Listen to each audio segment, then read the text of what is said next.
So ito mga brother, this is a 6WG1 feed truck, manual transmission, inline, bagong dating, naka-alloy rims, aluminum rims tawag nila dyan, or Alcoa rims, 10-wheeler, 6WG1. So check natin, as is pa to mga brother, naka right hand pa po yung ating unit. Alright, 8 stud, front molye, fresh chassis. Ang ganda mga brother, original condition to mga brother. Pero actually marami na ako nakita mga feed truck, talagang karumal-dumal yung mga kalawang niya, pero ito napakaganda ng kanyang condition mga brother.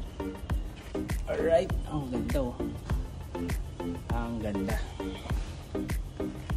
original molye, double differential.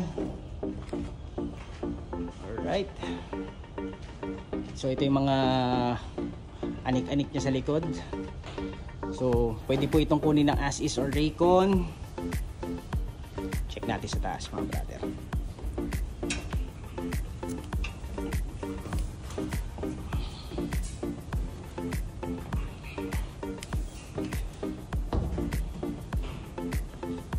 Ganda mga brother.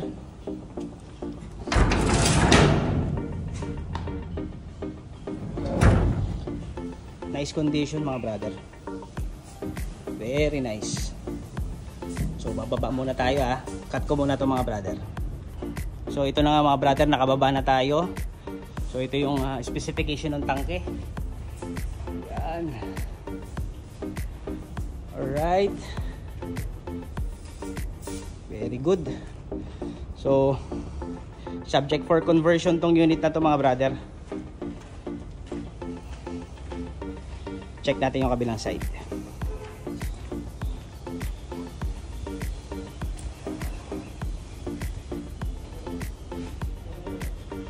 Ang ganda ng condition nyo.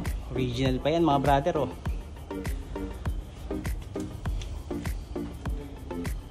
Ganda.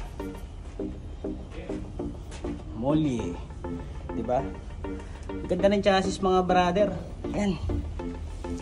So ito, kung gusto niyo itong unit na to, PM lang or kontakin kami sa number na nandiyan sa screen.